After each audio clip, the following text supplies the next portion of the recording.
மக்களுக்கு நல்லது பண்றதுக்கு அரசியலுக்கு வாங்கடா, கொள்ளை அடிக்கிறது கொலை பண்றதுக்கு அரசியலுக்கு.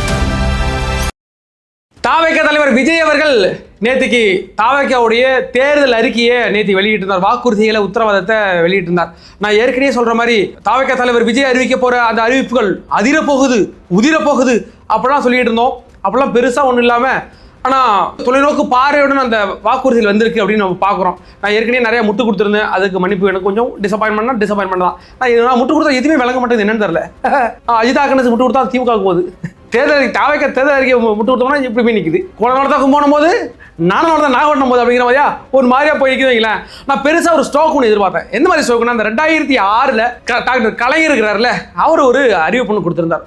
ஒட்டுமொத்த இந்தியாவும் உற்று நோக்குச்சு. முதல்ல எல்லா வீடுகளுக்கும் டிவி கொடுக்குறேன்னு சொல்லியிருந்தார்ல, அது பெரிய இம்பாக்ட் ஏற்படுத்தி எல்லாம் கேள்வி கேட்க ஆரம்பிச்சாங்க. யாருன்னா பெரிய பெரிய தலைவர் எல்லாம் கேள்வி கேட்க ஆரம்பிச்சாங்க. இது ஒரு பேசு பொருளாக போயிட்டு, டிவி தராரா இந்த கிழவன் டிவி தராராங்க மாதிரி சொல்லப்போனால் இந்தியா முழுக்க இது பேசுபடு பொருளாக இருந்துச்சு. போய் 20-25 இடம் தான் பிடிக்கும் திமுகன்னு நினச்சிக்கிட்டு இருந்தாங்க. கொண்டா 97 இடத்துக்கு மாற்றி விட்டு அதே மாதிரியான ஒரு ஸ்டோக். அதே மாதிரி டிவி கொடுங்க, நீங்கள் இதே மாதிரி ஹெலிகாப்டர் கொடுக்கலாம் நான் சொல்ல. இந்த இந்தியாவே எதிர்பார்க்குற மாதிரி ஒரு ஸ்டோக்கு கொடுப்பார்னு எதிர்பார்த்தேன். பட் அது மாதிரி ஸ்டோக்கு வரனாலும் விஜய் தற்போது கொடுத்துருக்கிற அந்த வாக்குறுதிகள் இருக்குல்ல, அது எல்லாமே தொலைநோக்கு பார்வையுடன் கூடிய ஒவ்வொரு பிரிச்சு கொடுத்துக்கிறாப்பல, மனுஷன் எல்லாருக்கும் பிரிச்சு கொடுத்துக்கிறாப்பல. சொல்லப்போனால் விவசாயிகளுக்குன்னு தனியாக, மகளிருக்குன்னு தனியாக, இந்த பணியேறி தொழிலாளர்களுக்குன்னு தனியாக, மீனவர்களுக்குன்னு தனியாக, இவர்களுக்கு தனியாக, மாணவர்களுக்கு தனியாக பிரித்து கொடுத்துருக்கிறாரு. அது எல்லாமே அவர்கள் நலன் கருதி கொடுத்துருக்கிறாரு அப்படிங்கிறத நம்ம இடத்துல பார்க்குறோம். சென்னையில் இந்த தாவேகாவுடைய வாக்குறுதிகள் விழாவாக எடுத்து கொண்டாடுறது மிக சிறப்பாக இருந்துச்சு. ஒரு மனுஷன் கல்யாணம் விட்டு விழா மாதிரி இதுக்குன்னு ஒரு விழா எடுத்து நடத்த நான் இப்போ பார்க்குறேன். சத்தியமாக சொல்கிறேன்.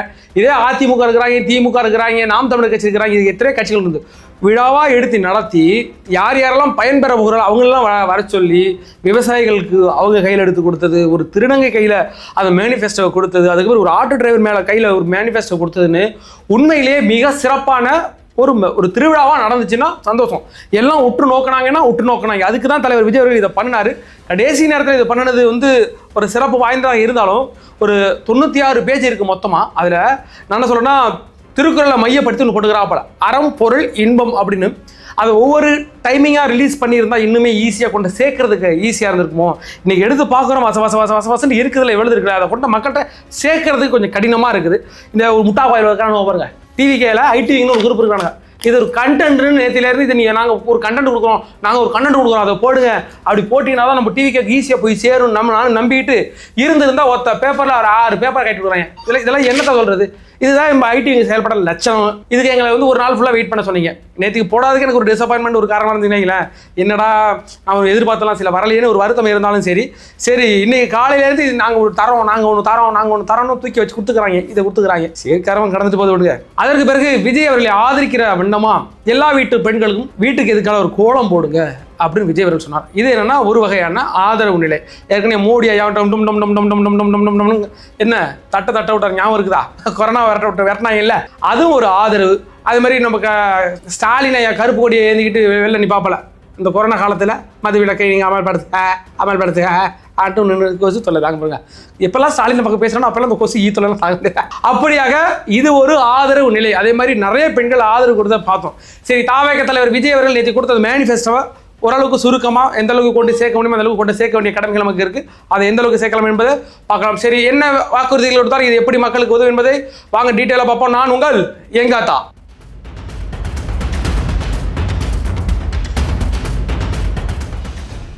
எங்களோட வீடியோக்களை பாருங்கள், எங்களோட சேனலை சப்ஸ்கிரைப் பண்ணி வச்சுருக்கேன், லைக் பண்ணுங்கள், ஷேர் பண்ணுங்கள், ஒரு தாழ்மையான கருத்துக்களை கமெண்ட் பண்ணுவீங்க. சரி, அந்த தேர்தல் வாக்குறுதிகள் எப்படின்னா பகுதிகளாக பிரிக்கப்பட்டிருக்கு. மொத்தம் ஒரு 10 பகுதியாக பிரிக்கப்பட்டிருக்கு. இல்லைன்னா மகளிருக்குன்னு தனியாக, அடுத்து உலக தர வாய்ந்த கல்விகளுக்குன்னு தனியாக, அப்புறம் சுகாதாரம், இளைஞர்கள், அப்புறம் விவசாயிகள், உழவர்களும் வள மாதிரியான அந்த திட்டங்களை ஒவ்வொன்றா வகுத்துருக்காங்க. அது ஒவ்வொன்றுக்கும் எப்படி கொடுக்கப்பட்டிருக்கு அப்படின்னு பார்க்க போகிறோம். ஃபர்ஸ்ட் மகளிருக்கான திட்டங்கள், அதாவது வெற்றி மகளிர் திட்டம். அதில் பற்றி பார்த்தீங்கன்னா 60 வயசுக்கு கீழே உள்ள எல்லா பெண்களுக்கும் மாதம் 2500 ரூபா உரிமை தொகை உங்களுக்கு கிடைக்கும். சரி, 2500 ரூபா.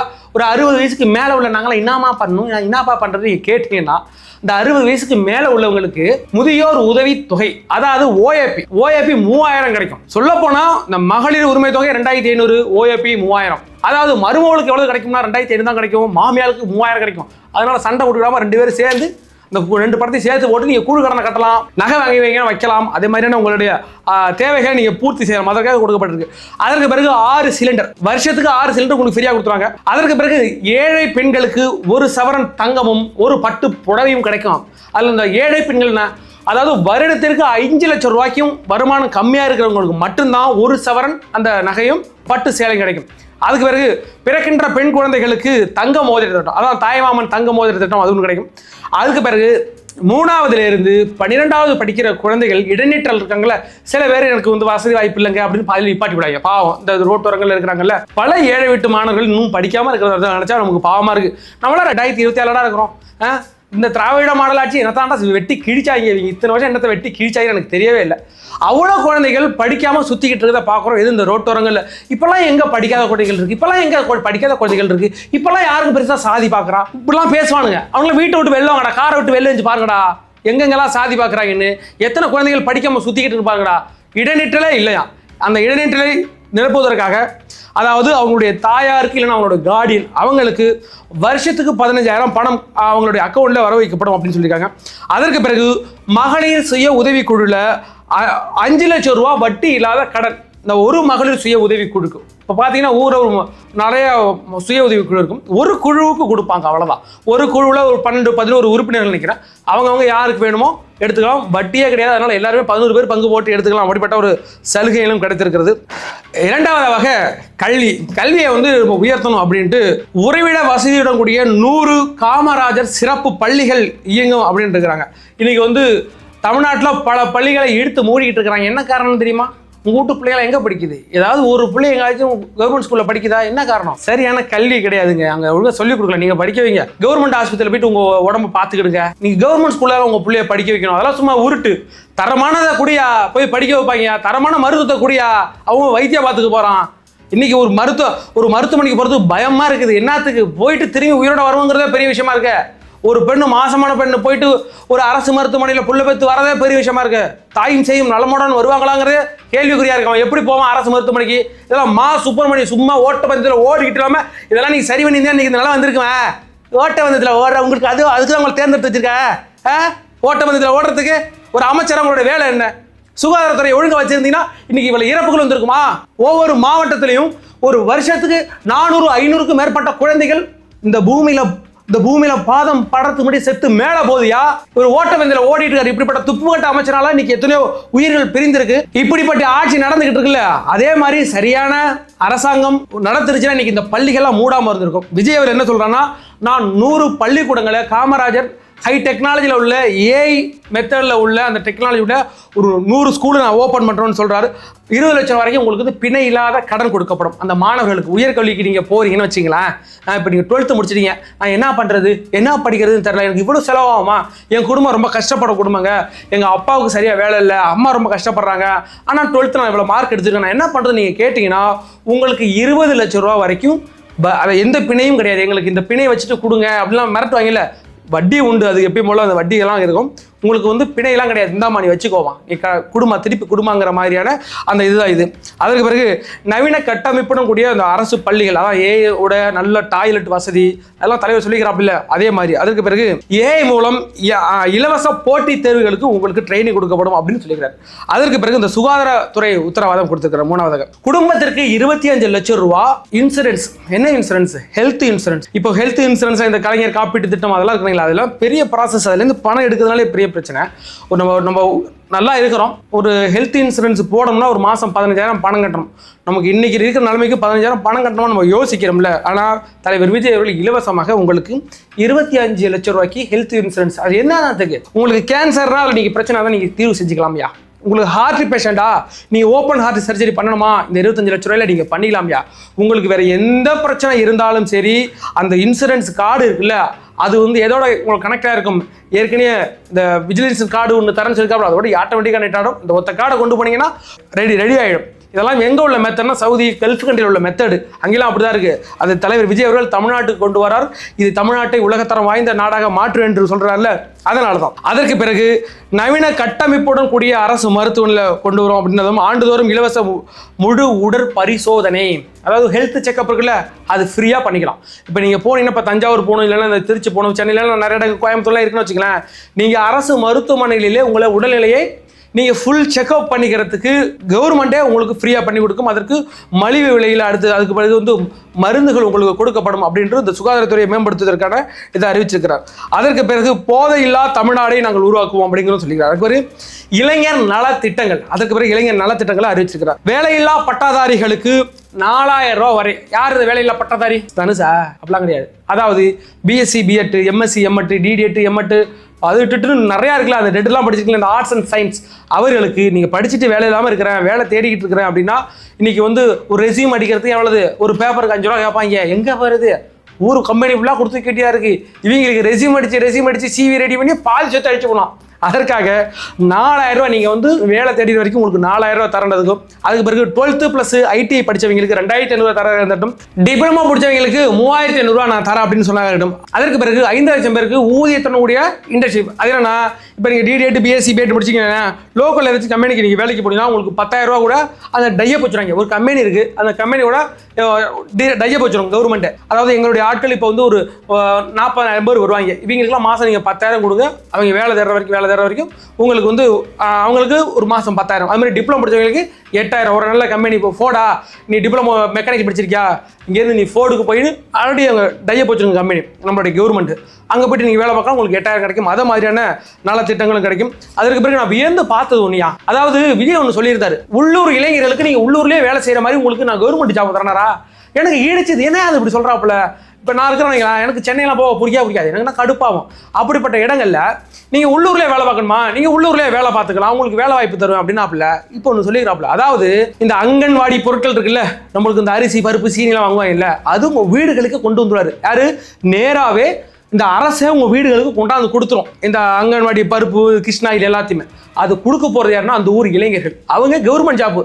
இங்கே பாரியா, நம்ம வீட்டு பிள்ளை கவர்மெண்ட் ஜாப் இருக்கும். அதாவது உங்கள் வீட்டில் ஒரு பிள்ளை இருந்துச்சுன்னா உங்கள் வீட்டில் இருந்து உங்கள் உள்ளூர்லேயே வேலை கிடச்சிரும், அதுவும் அரசு வேலை.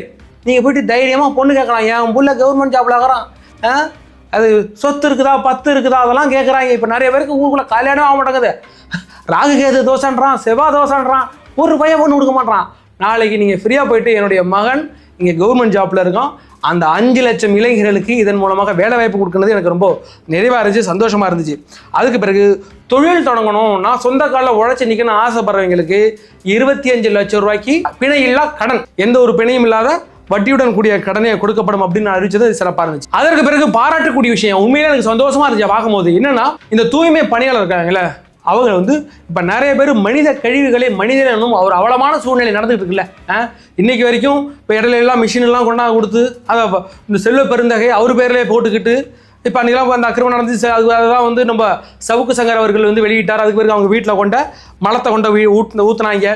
இன்றைக்கும் தமிழ்நாட்டில் மனித கழிவுகளை மனிதனே அள்ளும் அவலை நிலை நடந்துகிட்டு இருக்குல்ல, அது சம்பந்தமாக இங்கே எல்லாருக்கும் என்ன, மிஷினை வச்சு தான் அந்த கழிவுகளை எடுப்போம், யாரும் மனிதர்கள் கீழே இறங்கக்கூடாது அப்படின்னு சொன்னதாக இருக்கட்டும். அதுக்கு பிறகு அந்த ஓய்வு பெற்றதுக்கு பிறகு அந்த மனித கழிவுகளை அள்ளுற அந்த துறை அமைப்பினர் இருக்கிறாங்களா, அந்த தொழிலாளர்கள், தூய்மை பணியாளர்கள், அவங்க ஓய்வு பெற்ற பிறகு அவங்களுடைய சேலரி வந்து 4000 ரூபா ஓய்வூதியமாக கொடுப்பேன்னு சொன்னது உண்மையிலே சந்தோஷமாக இருந்துச்சு. இது வந்து தூய்மை பணியாளர்களுக்கு தலைவர் விஜய் அவர்கள் அறிவிச்சது. இதை கொண்ட எப்படியாச்சும் அந்த மக்கள்கிட்ட கொண்ட சேர்த்துருங்க. நிறைய பேர் கஷ்டப்பட்டுட்டு இருக்காங்க.